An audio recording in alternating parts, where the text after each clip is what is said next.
Hey guys, welcome back to another stream. Welcome back to another post game week analysis. It's been super weird. Usually we do these on Mondays, but the game week has just elongated with the amount of games and double game weeks that we've had. I'm joined as always by the lovely Kendall. Ken, how are you doing? Yeah, I'm good, thank you. Yeah, this game week feels like there's been like games every single day. That's what it feels like. I mean, I don't know if that is being the case, but with AFCON going on as well, I just feel like there's so much football at the moment. So when it comes to after this weekend, because we've got a little bit of a break, it's going to be a little bit strange, I think. I know. I honestly can't keep up and being a Chelsea fan has been so depressing the past couple of games that I literally have not wanted to do anything. I'm sorry guys for not really producing much content. I was so depressed after especially the Brighton game. After the Manchester City game, I kind of expected it. It's like I don't really think that we're going to win against City. But after the Brighton game, it was so late, and I was like, I really can't be asked. Like, it's just so toxic, especially on Twitter right now. And I just needed some time to kind of set aside my thoughts and process everything a little bit because I didn't want to be reactionary either. But we will talk about all of the games. I do want to ask you about Chelsea because I feel like I just need a therapy session after what we've been seeing from an outside fan's perspective. What are your thoughts on Chelsea dropping so many points recently? And are you worried for maybe Chelsea getting top four, Thomas Tuchel? How are you feeling about the whole situation? I just feel like the past few weeks hasn't been great for you guys, just in general. Like, obviously, the whole Lukaku thing, I think, didn't help things at the time. You're already at that point where rife with injuries, which was never going to help. The whole, left back situation when Digne was mentioned, and it's just been like a kind of an avalanche from then, I guess. And these results aren't helping. Obviously, as you say, Man City, that's okay. It's kind of a given at this point, the way that they are just controlling the league once again. But the Brighton game, I watched it. I did a watch along, and honestly, I was even shocked that you came out of that game with a draw because I couldn't believe it. I was watching it and I was just like, that's not many times in this channel I've said like, Chelsea are amazing. Tuchel's amazing. Like, tactically, he's fantastic. He sets everything up really, really great. And I've said that a million times. And when I watched that the other night, I was just like, that's just not the Chelsea that I've watched before. But then I remember you saying to me that you had picked up results where you haven't played the best. You've played like worse than the other team and you've ended up with a result. So I guess it's only a matter of time before those results don't start happening and these, draws end up being more of a thing. It is a little bit worrying because you guys have played pretty much, I don't know if you've played all your games, but I think you've played pretty much most of your games. You're one of the least postponed teams. So it's not helpful when the teams are around you. Well, not Man City, but the teams below have got games in hand. It's slightly concerning, but I do think you'll be fine. I do, obviously, I mean, top four's a given, I think, at this point for you guys, in my opinion. Sorry if I jinxed that, everyone. but no, it's definitely a given at this point. And, when I'm just looking at the stats now, and actually, when I look at the stats, it's way better than I thought, because I honestly thought Brighton looked like they were on top most of the game, in my opinion, like when I was watching the game.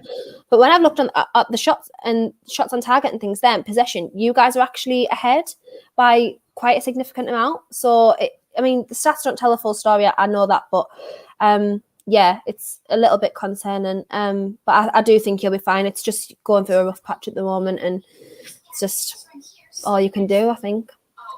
Yeah. Well, to give you guys my thoughts, to kind of have it on the record, since I didn't do a match review after the Brighton game, I think there's a couple of things coming into effect here. Chelsea have played the most games out of any team in the Premier League by a long shot. I think the number was since December, we've played maybe 12 or 15 games, and then the next team had 3 or 4 less. So that's absolutely mad and pretty unfair, in my opinion, that we are legit the only team that has not had any bit of rest. Thomas Tuchel has come out and said that the players are tired. He's tired. They're getting on the bus. They don't even know where they're going because they're just like, he has to mentally check in and be like, yeah, because we've just had another game. And we play Tottenham on Sunday, I think. And he says that this is the most rest that the players are getting since November. And it's like 4 days rest. They're having 2 days off. And so mentally, I think that that is just exhausting. It must be really difficult to deal with for the players, for the manager to always be prepping for these games. And they're just tired. You can't expect the same players. Even we had teams like games where the game should have definitely gotten postponed. We had like bare bones of a squad and it still didn't get postponed. And you have players that are half fit playing because of this. Then, like you said, I don't think the Lukaku situation helped at all. No. I get the impression that the player, like the whole like, vibe seems off to me, which is a bit worrying. And on the pitch, it feels like the players don't even want to like give the ball to Lukaku. In the first half, I think he had 8 touches of the ball, which is mad. So I think that there's something going on there that they're kind of annoyed still with the Lukaku interview, with what he did. And that's kind of disrupted the harmony a bit.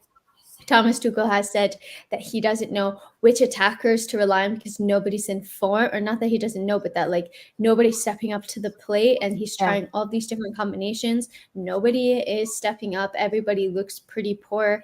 Mason, who's one of the most consistent players, I think, looked poor. Callum, his shooting ability was completely off in that game.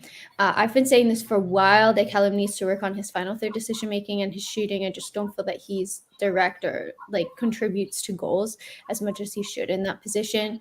But nobody really had a good game, and it's just so frustrating. So you take into account you're missing 2 of your most important players. I'm sorry, but Azpilicueta and Alonso are backup players at this point. They're not starters.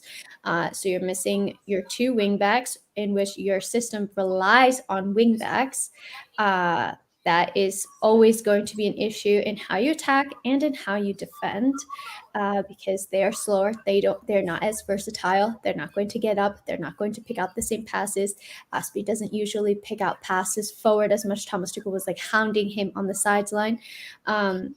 So I'm hopeful, guys, to at least to try to put a positive spin on this. I'm hopeful that the extra rest that they'll have ahead of Spurs will be good. And like you said, then we go into a break. Chelsea do have the Club World Cup, so they do have games, but at least it's not going to be as fast as it was in the Premier League. Hopefully still it's a bit of a break. Hey guys, how's everybody doing? We have some like my 3 like the 3 people that always watch the channel in here. Andrew, Hurricane, I don't know your real name, and Nick. So thanks so much for tuning in. And so basically, I think that's my thoughts on the Chelsea situation so far. Like you said, if Spurs win all of their games in hand, if Arsenal win their games in hand, then really it's difficult for us. And I'm just so frustrated that they have so many games in hand because we shouldn't have played so many games. Like, it's mental to me how many games that they forced us to play. But yeah, it's super unfair. That ruling it wasn't benefiting everyone at the time. It was only benefiting certain teams, and they took too long to bring in like a formal benchmark for getting games postponed, because obviously it's just based on requests and things like that. I remember you guys at one point, we were the same, had 2 goalkeepers on the bench just to make up the squad numbers basically. And it's not fair, especially, I mean, we've played 20 games, so we've still got 3 in hand of you even, and it's just unfair to me that certain teams have benefited and other teams haven't, because as you say, now you're going into a break. My team, for example, unless I don't even think there's like any international games or anything like that, so I actually don't know what this break is really for, but your team, for example, you're now again, you've played the most games in the league. You've just had a game, not yesterday, the day before. You are now going into a break with a Club World Cup with more games.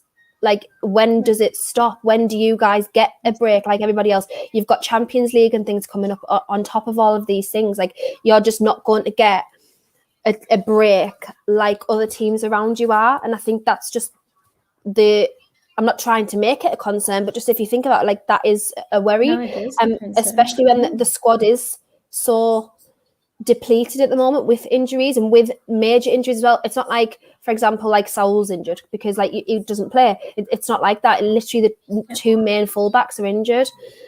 So it's like, it is concerning, but I still think he's good enough to easily get top four. I'm not surprised at that at all, and I'm not worried about that for yous at all. I just think it's concerning for the players and the club as a whole when you're not getting a break.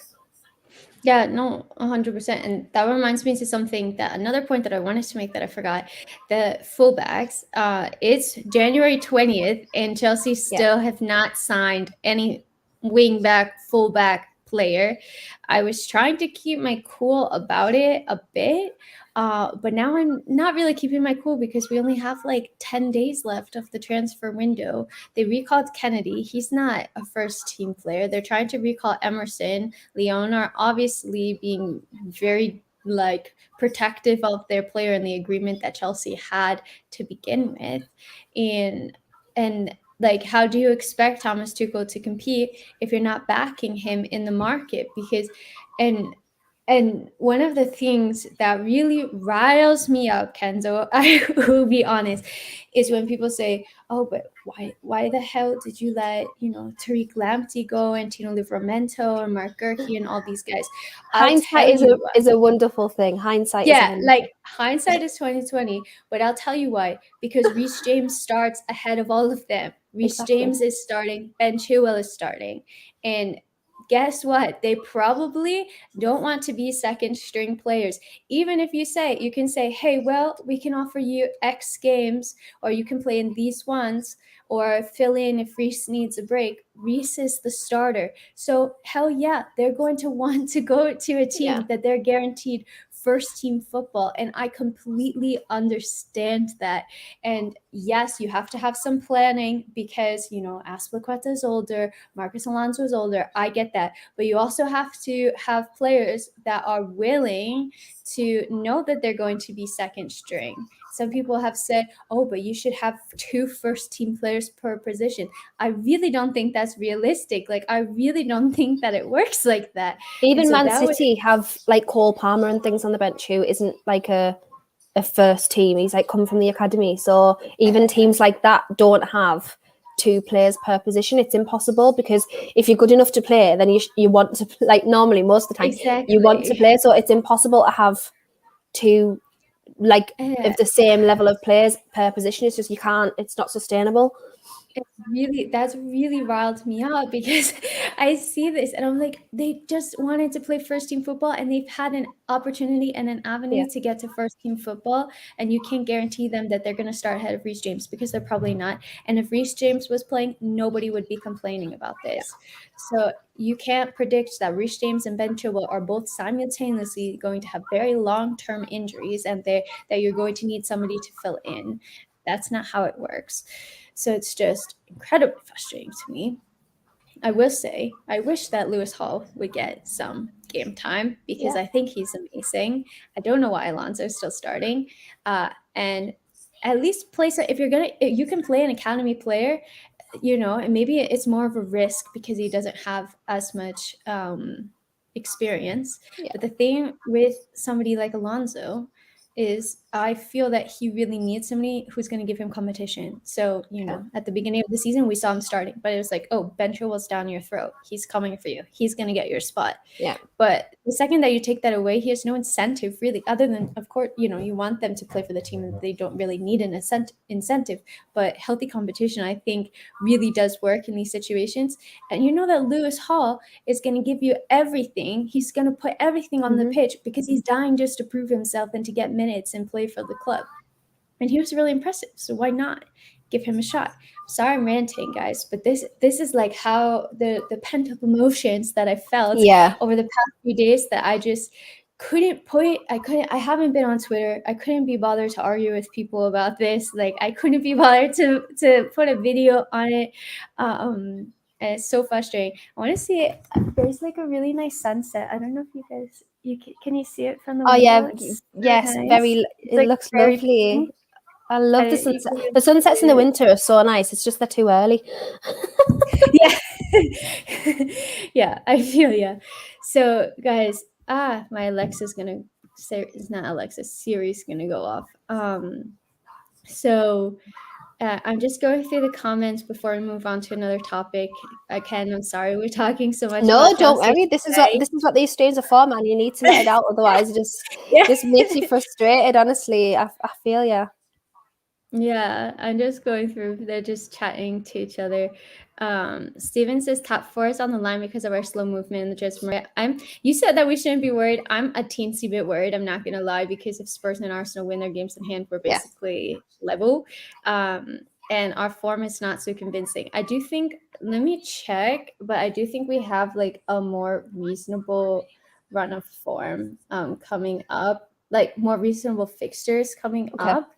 Um, after the Spurs game, obviously we have like an FA Cup game, we have the Club World Cup, then it's Crystal Palace, Lille in the Champions League, Burnley, Newcastle, Lille again, Norwich, Brentford, Southampton, Leeds. So those are games that, well, you would expect Chelsea to be winning, and hopefully we can get on a bit of I run would in those. think that watching that game a couple of days ago against Brighton, that your board will now be more aware of the situation, in my opinion.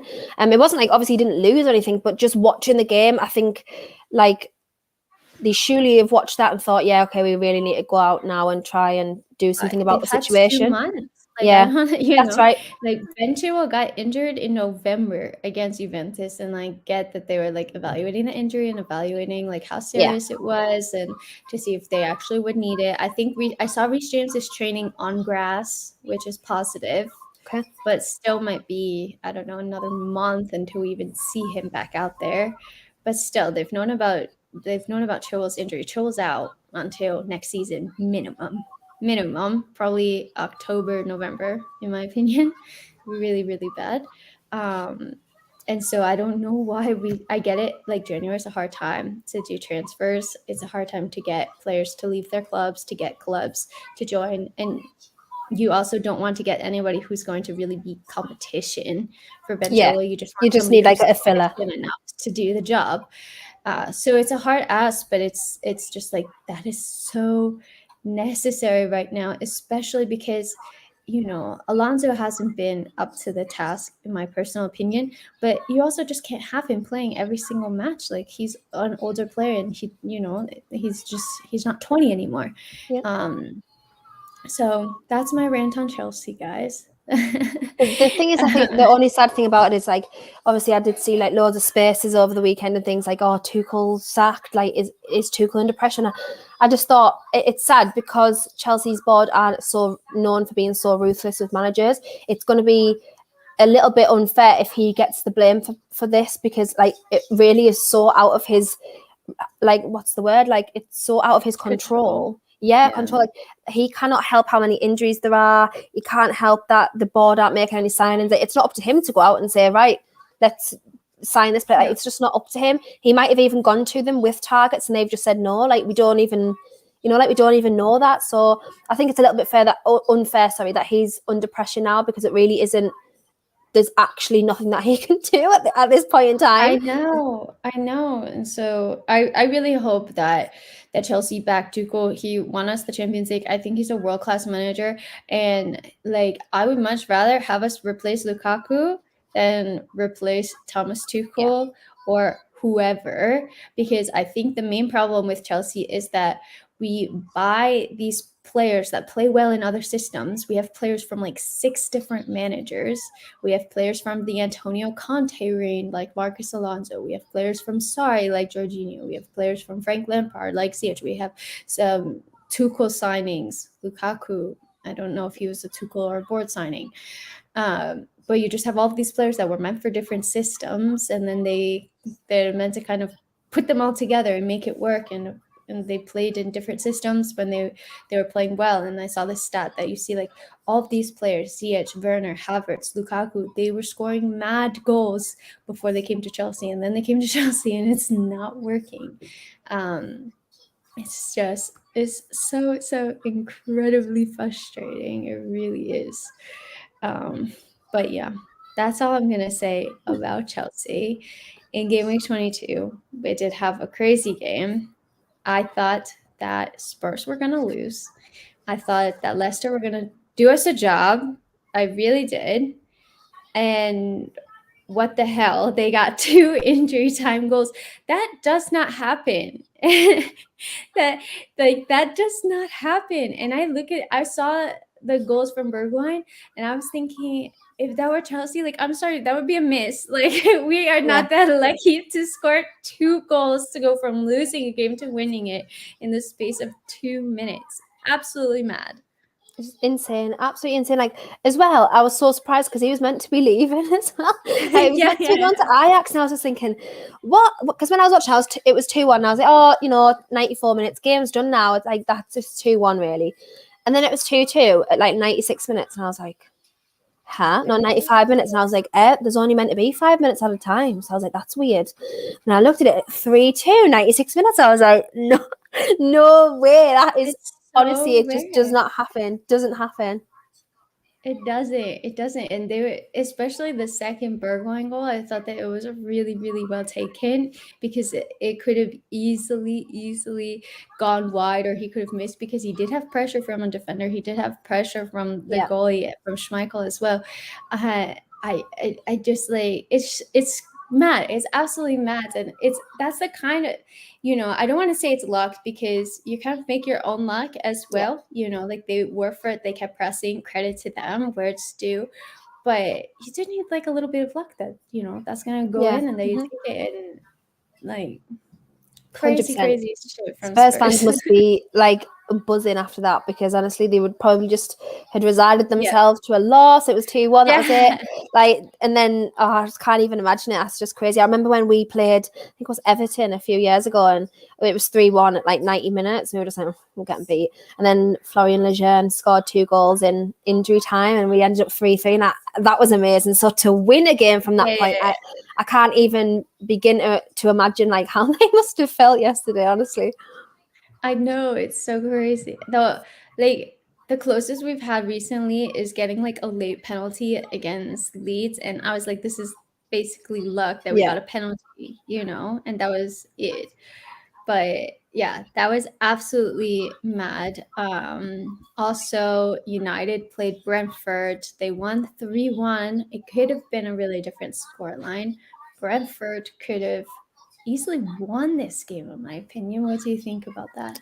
Yeah, I think so as well. Again, Harry Maguire, I don't know what is I don't know what is going on with that, I was going to say, but he's been at this for so long now. They're another team who I really thought would try and go in for a couple of players this window. And obviously it doesn't look that way. To be honest, not really many of the Premier League teams are doing business at the moment. We've got a couple, like the bigger teams. So we've got like a couple of signings, and like Watford have, but Aston Villa. Other than that, like you guys, Liverpool, obviously Man United, Tottenham, Arsenal, Man City, like none of you guys have really done any. I mean, I could be wrong. I can't think off the top of my head of you guys doing any business whatsoever at the moment. So yeah, I really thought that they would try and go in for at least a DM this window. But Brentford played well, I thought, and the scoreline flattered Man United a little bit. But again, they're another team who sometimes come out with a little bit of luck. Quite often, I'm saying sometimes, quite often, they ride the luck wave. It's so true, though. Like, there were a couple of games, I think it was against Valencia in the Champions League, that they pulled like a winner out from nothing. The games that they should lose, they have drawn or won, which is crazy. When we played them, like we literally I just couldn't even believe still to this day that we lost that game. Honestly, it was the most baffling result, and they ended up getting a draw out of it, and they did nothing, like literally nothing. It was just one fluky goal that they ended up drawing with us. Just Yeah, things like that happens. happen they don't happen for us, but they They happen don't, for them. yeah, I feel like they don't happen for us either. Well, maybe Ziyech's goal against Brighton was actually quite fluky because that was totally against like the run of play, and Yeah. it was from far out. But I totally agree. And De Gea, I do want to make a special mention that he does seem to bail them out like time and time again. He has been really, really great for them. Andrew said, Elizabeth, let's talk about Eden Hazard rejecting move to Newcastle United. I What did did you see see that. about this? I did see that, but I didn't know if it was real or not. no, that's the thing. Do you know what? We've been linked to that many players. Like honestly, like so there's like a fan version of like our official website, and the upload like transfer rumors and things on there. And honestly, they put a list out, and this was last week, and we've been linked to like 15, 20 more players since then. And there was 40 players on the list that we've been linked to just since the start of the window. Like it was just ridiculous. Every single person that's available, or like there's a whisper that they might be leaving, Newcastle United. It's like literally straight away, because we're like probably one of the only clubs that can afford to spend a lot this window. Yeah. So we're just getting, I don't know, I can't remember who the source was, but I don't actually think it was true. It's just that's just going to be the story till the end of the transfer window, I think, unfortunately at this point. Oh man. I personally would take Eden Hazard back at Chelsea in a heartbeat.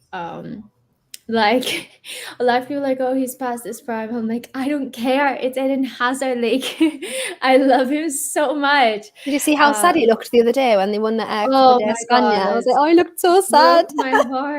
Broke my heart. I tweeted about it. I was like, just bring him home, please. Yeah. And they had just won a trophy, and he just looked so depressed. I was like, you poor thing. So yeah, I hope that he goes back to Chelsea. Like, it's gonna be cheap, if it's cheap and the clubs can be like, whatever, it's cheap, it's Eden, like bring him back, bring him out of his misery. I know he wanted to go to Real Madrid, and the grass is always greener on the other side, and then Chelsea went on to win the Champions League. When his goal was to win the Champions League.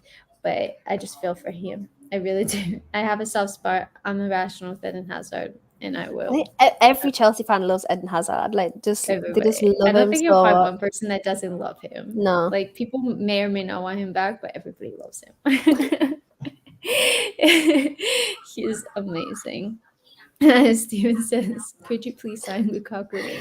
Do you know what? Lukaku wouldn't even save us at this point. I don't think, Steven, honestly. I don't think that would be ideal. We can't finish our chances as it is, so adding Lukaku at the moment, I don't think that would be too good. Although he's miles better than anyone we've got, but still, don't think we need a miracle, not Lukaku at this point. Do you think that you have a chance of staying up at this point? I did. So when we played Manchester United, I remember being on here and I was like, you know what? I think that we might do it this time. Like, I think when I watched us play that game, I was like, oh, we looked like we could play football, which is like, that sounds wild, but honestly, like the way that we've been lately is just like, we have played horrible football. So after that game, I was like, you know what? I think we can maybe do this. Then obviously a couple of weeks later, the FA Cup happened and we got beaten in the FA Cup by Cambridge United, and I watched that game and I was like, it's a complete different like story to when we played Manchester United.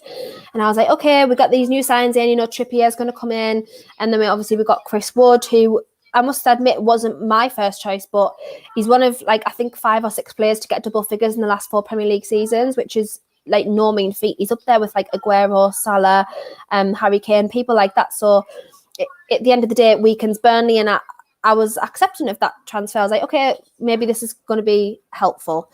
Then obviously the Watford game at the weekend it was awful. I honestly was watching that and I just thought, we are so far gone at this point. If we don't get at least a centre-back in by the Leeds game, which is Saturday, we're now on a Thursday, then I was like, we're far gone, because this month was really important to us because we had Watford and Leeds who are in and around us, and we've done nothing. We drew against Watford, and obviously Leeds, I'm not expecting to get anything from that game because they play far better football than us. So at this point, I just think yes, as you said, there's 10 or 11 days after the window now, but we really needed the signings in immediately. And clubs have been playing hardball with us. I get it. January is an extremely difficult month to get signings in. Clubs don't want their players to leave, even if their players want to leave. They're going to ask for the most money, especially when they see us come in, because they know that we have probably out of Europe have the most to spend in this window simply because of financial fair play at the moment. So they're going to see us coming, and I understand that, but it's just like frustrating that things aren't happening sooner. And everyone's like, patience. You've got to have patience. And I'm like, I know I've got to be patient, but like we really don't have the luxury of time right now. Like we're 19th in the table and Burnley have got 4 games in hand now. So it's like we just don't have that luxury of time anymore. And we're not picking results when they're not playing. We're drawing and getting a point. So it's just like what we're meant to do at this point. I do think that we're in my opinion, I think we're gone. But it's just I can't accept it at this moment because it's like the elation of the takeover. I thought, we'll be fine. It'll be okay. Like, surely we can't go down when we've been took over.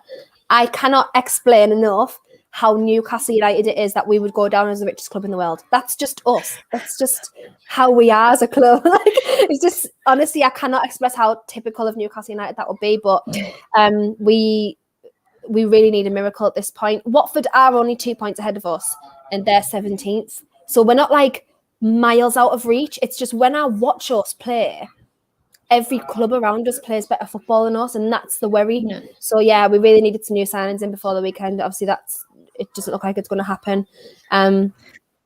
So yeah, just kind of got if we lose against Leeds, I think that's us gone, in my opinion. Because we've got really no one to pick up points from after that. So yeah, if we lose this weekend, I think I'll be more accepted to the fact that we're gone. Oh man, I've really been like looking at every Newcastle game and hoping that they turn around for you. And like I can feel your frustration. Like I get frustrated for you when I see the games. They're like, come on, guys, like just get a point, just get a goal, please. So hopefully, I don't know. Hopefully, you guys can get at least somebody in before the end of January and start stringing together like a win here or there. Maybe you'll get a point against Chelsea. Like I don't think so. These games where you don't think that you're gonna get a point, like that's what's been happening with us recently. So, God. Anyways, guys, we've been going for quite a bit. I had my rant about Chelsea.